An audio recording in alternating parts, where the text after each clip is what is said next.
주 십자가를 지심으로 죄인을 구속하셨으니 그 피를 보고 믿는 자는 주님의 진노 면하겠네. 내가 그 피를 6월절 그 양의 피를 볼 때에 내가 널 넘어서 가리라. 흉악한 죄인 괴수라도 예수는 능히 구원하네. 온몸을 피에 담글 때에 주님의 진노 면하겠네. 내가 그 피를 6월절 그 양의 피를 볼 때에 내가 널 넘어서 가리라. 심판할 때에 모든 백성 행한 일대로 보응받네. 주님의 피로 죄 씻으면 주님의 진노 면하겠네. 내가 그 피를 6월절 그 양의 피를 볼 때에 내가 널 넘어서 가리라. 구주의 사랑 크신 은혜 보혈의 능력 의지하세. 심판의 불이 내릴 때에 주님의 진노 면하겠네. 내가 그 피를 6월절 그 양의 피를 볼 때에 내가 널 넘어서 가리라. 사도신경으로 신앙 고백하시겠습니다. 전능하사 천지를 만드신 하나님 아버지를 내가 믿사오며 그 외아들 우리 주 예수 그리스도를 믿사오니 이는 성령으로 잉태하사 동정녀 마리아에게 나시고 본디오 빌라도에게 고난을 받으사 십자가에 못 박혀 죽으시고 장사한 지 사흘 만에 죽은 자 가운데서 다시 살아나시며 하늘에 오르사 전능하신 하나님 우편에 앉아 계시다가 저리로서 산 자와 죽은 자를 심판하러 오시리라. 성령을 믿사오며 거룩한 공회와 성도가 서로 교통하는 것과 죄를 사하여 주시는 것과 몸이 다시 사는 것과 영원히 사는 것을 믿사옵나이다. 아멘. 요한계시록 5장입니다.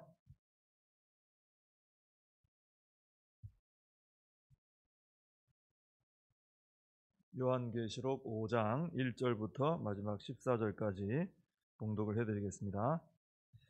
내가 보매 보좌에 앉으신 이의 오른손에 두루마리가 있으니 안팎으로 썼고 7인으로 봉하였더라. 또 보매 힘있는 천사가 큰 음성으로 외치기를 누가 그 두루마리를 펴며 그 인을 떼기에 합당하냐 하나 하늘 위에나 땅 위에나 땅 아래에 능히 그 두루마리를 펴거나 보거나 할 자가 없더라. 그 두루마리를 펴거나 보거나 하기에 합당한 자가 보이지 아니하기로 내가 크게 울었더니 장로 중에 한 사람이 내게 말하되 울지 말라. 유대지파의 사자 다윗의 뿌리가 이겼으니 그 두루마리와 그 7인을 떼시리라 하더라. 내가 또 보니 보좌와 네 생물과 장로들 사이에 한 어린 양이 서 있는데 일찍이 죽임을 당한 것 같더라. 그에게 7뿔과 7눈이 있으니 이 눈들은 온 땅에 보내심을 받은 하나님의 7영이더라. 그 어린 양이 나와서 보좌에 앉으신 이의 오른손에서 두루마리를 취하시니라. 그 두루마리를 취하심에 네 생물과 24 장로들이 그 어린 양 앞에 엎드려 각각 검은고와 향이 가득한 금 대접을 가졌으니 이 향은 성도의 기도들이라. 그들이 새 노래를 불러 이르되 두루마리를 가지시고 그 임봉을 떼기에 합당하시도다. 일찍이 죽임을 당하사 각 족속과 방언과 백성과 나라 가운데에서 사람들을 피로 사서 하나님께 드리시고 그들로 우리 하나님 앞에서 나라와 제사장들을 삼으셨으니 그들이 땅에서 왕 노릇하리로다 하더라. 내가 또 보고 들음에 보좌와 생물들과 장로들을 둘러선 많은 천사의 음성이 있으니 그 수가 만만이요 천천이라.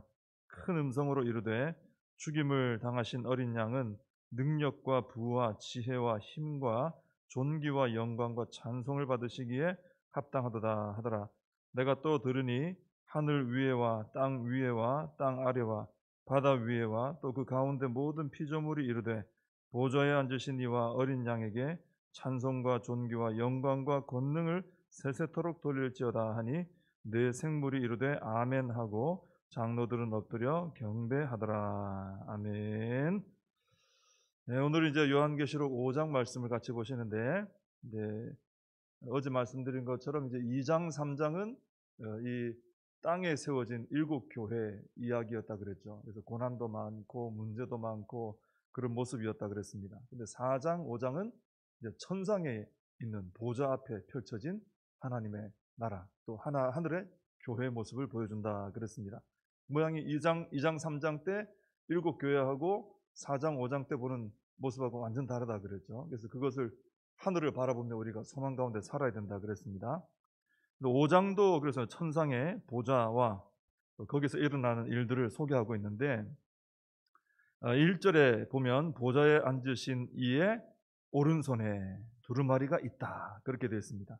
그리고 그 두루마리는 안팎으로 어떤 내용들이 기록이 되어 있고요.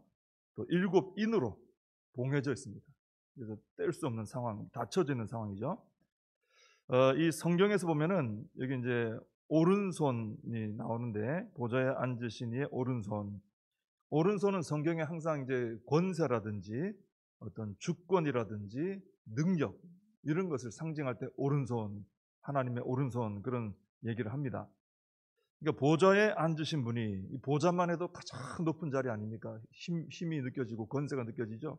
근데 거기 앉은 분이 7인으로 완전히 봉해져 있는 두루마리를 능력의 오른손으로 쥐고 계시다 하는 거예요. 한번 그 장면을 상상해 보시면 아주 위엄이 있는 하늘의 보좌에 앉으신 분이 7인으로 꽉 봉해져 있는 것을 오른손으로 꽉 쥐고 있다. 능력의 손으로. 저는 이걸 볼 때 그런 장면이 생각났습니다. 자녀들이 어릴 때 아빠가 이제 장난을 치는 경우가 있죠. 아빠가 뭔가를 손에 쥐고 주먹을 꼭 쥐고는 어린 자녀에게 한번 이거 뺏어보라 그럽니다. 그러면 어린 자녀가 아주 영을 쓰면서 아빠 손가락을 펴가지고 그 안에 있는 걸 꺼내려고 애를 쓰죠. 근데 아이의 힘으로는 어떻습니까? 아빠의 새끼 손가락 하나도 펴질 못해요. 애가 막 짜증을 내고 이렇게 하면 펴주고 이렇게 하는 그런 아빠가 그런 장난치는 경우가 있죠. 근데 이 장면을 볼 때 그런 장면이 떠올랐어요. 이게 그런 모습이 아닌가. 가장 높은 천상의 보좌에 앉으신 분이 가장 강한 능력의 오른손으로 7인으로 철저하게 봉해져 있는 두루마리를 쥐고 계시는 이런 모습이기 때문에 이 장면을 볼 때 야, 저 손에 쥐고 계시는 두루마리는 아무도 함부로 빼앗지도 못하고 펼쳐보지도 못하겠구나. 이런 생각이 드는 것이죠. 요한 사도가 이제 이런 장면, 이 봉해져 있는 두루마리를 보좌에 앉으신 이가 쥐고 있는 장면을 보고 있는데 2절에 보면은 힘 있는 천사가 큰 음성으로 외칩니다. 아마 사도 요한도 저걸 어떻게 보나 이러고 있었을 거예요. 저걸 어떻게 빼내서 보지? 어떻게 펼쳐보지? 근데 이 천사가 그러죠. 누가 그 두루마리를 펴며 그 인을 떼기에 합당하냐? 이 질문 속에 뭐가 담겨 있습니까? 답이 담겨 있어요. 아무도 못한다. 이게 이제 이미 담겨 있어요. 그래서 3절에 보면은 이렇게 나오죠. 하늘 위에나 땅 위에나 땅 아래, 하늘, 땅 아래 전부 다죠.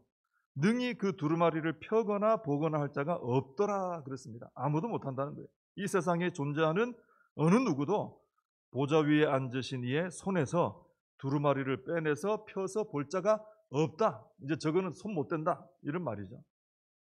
근데 이 사실을 알게 된 사도 요한이 4절에 보면은 크게 웁니다. 여기 크게 울었다는 것은 흐느껴 울거나 조용히 눈물 흘린 게 아니고 대성통곡을 했다는 뜻이에요. 엉엉 울었다는 뜻입니다. 사도 요한이 운 이유가 있죠. 뭐냐면은 사도 요한이 4장 1절에서 우리가 본 말씀인데 나팔 소리 같은 음성이 사도 요한에게 이리로 올라오라 그랬어요. 그러면서 이후에 마땅히 일어날 일들을 내가 보여주겠다 그랬단 말이에요. 그러니까 사도 요한이 어떤 마음으로 지금 올라왔습니까? 앞으로 펼쳐질 이 하나님의 뜻, 그죠? 이 땅과 이 세상 가운데 펼쳐질 하나님의 뜻을 보려고 올라왔어요. 잔뜩 기대감을 가지고 있는 거예요. 우리가 무슨 예배를 드린다든지 무슨 집회를 하면 막 사모하고 은혜 받을 준비하잖아요. 그런 마음으로, 간절한 마음으로 올라왔단 말이죠.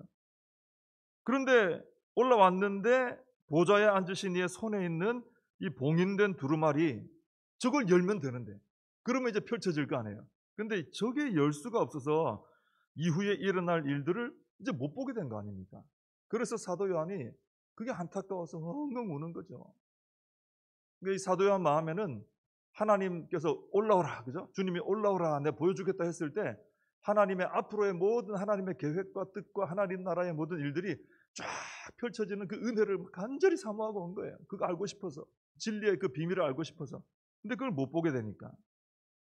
여러분, 이걸 보면서 참 사도 요한의 마음이 귀하지 않습니까? 그래서 우리도 이 사도 요한처럼 하나님 나라의 그 비밀을 깨닫고 그것이 드러나는 것에 대한 큰 기대감을 가지고 살아야 된다는 것입니다. 우리가 이 땅에 살아가면서 많은 여러 가지 기대감을 가지고 살잖아요. 이런 소망, 저런 소망, 이런 기대감, 저런 기대감.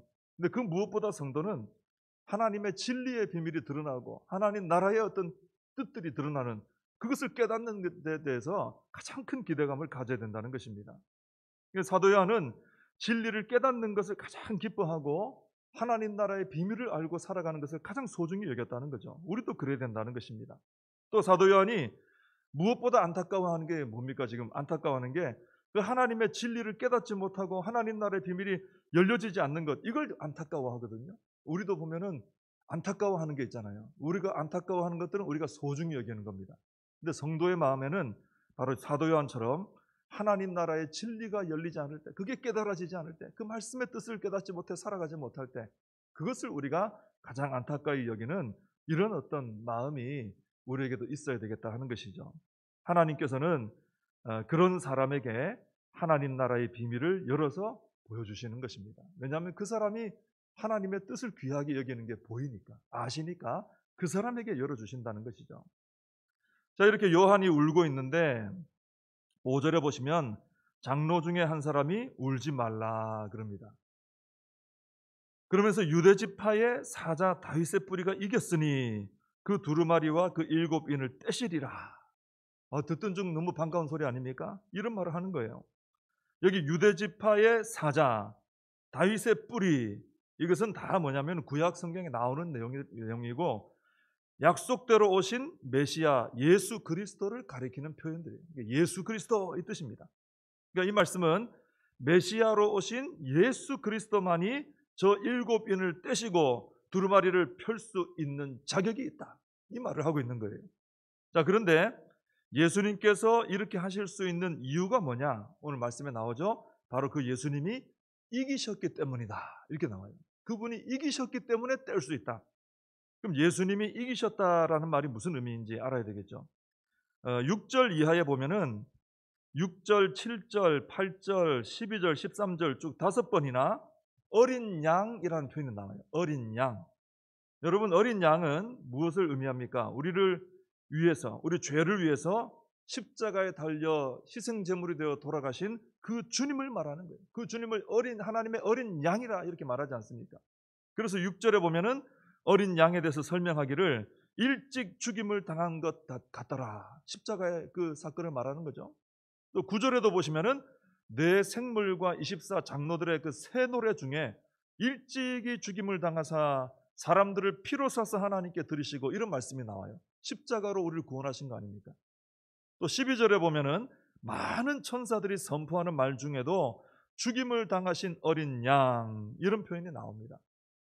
그러니까 예수님이 이기셨다라는 것은 바로 이 십자가에서 우리의 죄를 대신하여 죽으시고 그 보혈로 우리를 사서 10절에 나오는 것처럼 우리를 나라와 제사장들을 삼으시고 이 땅에 왕노릇하게 하신 것을 말하는 거예요. 이걸 이겼다라고 말하는 겁니다. 십자가로, 부활로 사망 권세를 이기신 것을 의미하는 것이죠. 십자가로 죽기까지 복종하여 구원을 이루시고 또 부활하심으로 사망 권세를 이기시고, 그래서 가장 높은 이름을 받으신 주님만이 보좌 위에 앉으신 이의 손에서 두루마리를 취하여 인을 떼실 자격이 있다, 이것을 말하고 있는 것입니다. 이 말씀은 오직 예수 그리스도만이 구원자시고 예수 그리스도만이 하나님의 모든 말씀의 성취자시고 예수 그리스도만이 세상의 심판주라는 것을 분명하게 보여주고 있는 거예요. 그 누구도 이 자격을 예수님 외에는 누구도 가질 수 없다는 것이죠. 그래서 우리가 예수님을 믿어야만 구원을 받는 것입니다. 예수님만 구원자가 되시고 예수님만 심판주가 되어주시는 겁니다. 오늘 본문에 보시면은 대조되는 말이 있어요. 예수님에 대해서, 똑같은 예수님에 대한 표현인데 유대지파의 사자라는 말이 나오죠. 또 한편으로는 어린 양이 나옵니다. 어린 양. 사자하고 어린 양은 어울리지 않잖아요. 근데 예수님은 사자이시면서 어린 양이십니다. 또 어린 양이시면서 사자고요. 자, 주님은 승리하신 유대지파의 사자로서 권세를 가지시고 일곱 인을 떼실 분이에요. 이건 굉장히 권세 있는 모습이죠. 사자입니다. 근데 그 권세는 어떻게 주어진 것이냐? 어린 양이 되셔서 십자가에서 희생제물로 바쳐지셨기 때문에 받으신 권세예요. 그래서 그 권세를 가지고 인을 떼는 겁니다. 그러니까 죽기까지 하나님께 복종하신 주님이 사자 같은 권세를 가지시고 두루마리의 인을 떼시며 하나님의 모든 뜻을 성취하시고 심판의 주로 임하시는 것입니다. 어린 양으로서 죽기까지 복종하시니까 하나님께서 모든 것을 할 수 있는 하늘의 권세, 사자 같은 권세를 주셨다는 거예요. 그 말씀을 하고 있는 거죠. 이게 왜 중요하냐면은 많은 사람들은 사자 같은 힘과 권세를 원합니다. 그렇지 않습니까? 이 세상 살아가는 분들이 힘을 원하죠. 권세를 원합니다. 사자 같은 어떤 그런 모습을 원합니다. 그런데 먼저 겸손히 낮아져서 어린 양처럼 죽기까지 복종하는 것을 원치 않아요. 이 절차를 빼버리고 그냥 그 강한 힘을 가지길 원한다는 거죠. 세상에서는 그런 게 통합니다. 그러나 하나님 나라의 원리는 낮아져야 높아지는 거예요. 그죠? 내가 약할 때 하나님의 강하심이 드러나는 것입니다. 그래서 우리가 하나님의 뜻 앞에 주님처럼 죽기까지 복종하여 낮아질 때, 내 몸을 통해 내 삶을 통해 오직 하나님의 뜻이 이루어지도록 나를 온전히 드릴 때, 우리 하나님께서는 주님을 높이신 것처럼 우리를 높여주시고 주님에게 하늘의 권세를 주신 것처럼 우리에게도 하늘의 권세를 힘입어 살게 하시고 하나님의 뜻을 성취하는 귀한 일에 사용해 주신다 하는 것입니다. 죽기까지 어린 양으로서 제물로 바쳐지신 주님이 사자 같은 권세로 하나님의 오른손에 있는 그 두루마리의 인을 떼시는 이 권세를 가지신 것을 보며 우리도 주님의 뒤를 따라 겸손히 말씀 앞에 엎드려 순복하는 삶을 통해서 하나님의 복을 받는 우리가 되어야 될 줄로 믿습니다. 기도하겠습니다. 하나님 아버지, 감사합니다. 오늘도 이 말씀을 통해서 우리를 위해서 십자가에서 돌아가신 어린 양 예수 그리스도, 또 다시 사신 부활하신 예수 그리스도 외에는 어디에도 구원자가 없고 하나님 나라를 성취할 자도 없고 심판주가 될 자가 어디에도 없다는 것을 다시 한번 깨닫게 됩니다. 하나님 아버지, 오직 예수 그리스도만을 믿고 의지하고 따라가는 저희들의 삶이 되게 하여 주시옵소서. 우리 주님, 이런 놀라운 권세를 가지신 것, 어린 양으로서 죽기까지 십자가에 달리기까지 복종하셨기에, 아버지의 뜻에 모든 것을 들이셨기에 이렇게 높임 받으시고 그 권세로 역사하시는 줄 믿습니다. 저희들도 주님을 따라서 먼저 높아지길 원하는 것이 아니라 하나님의 말씀 앞에 나를 낮춰서 죽기까지 복종하는 자들로서 살게 하여 주옵시고 하나님께서 축복하시는 승리의 삶을 살아가게 하여 주시옵소서. 예수님의 이름으로 기도하옵나이다. 아멘. 주님과 주신 기도로 예배를 마칩니다.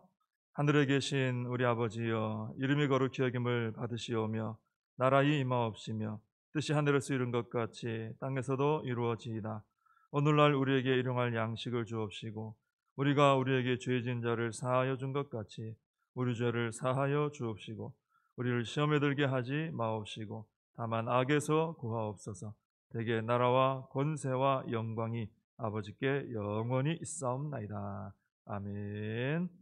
오늘 말씀 붙들고 함께 기도하시고 나라와 민족을 위하여 코로나 사태가 속히 해결될 수 있도록 우리 교회 부흥과 다음 세대 우리 사명 붙들고 함께 기도하겠습니다.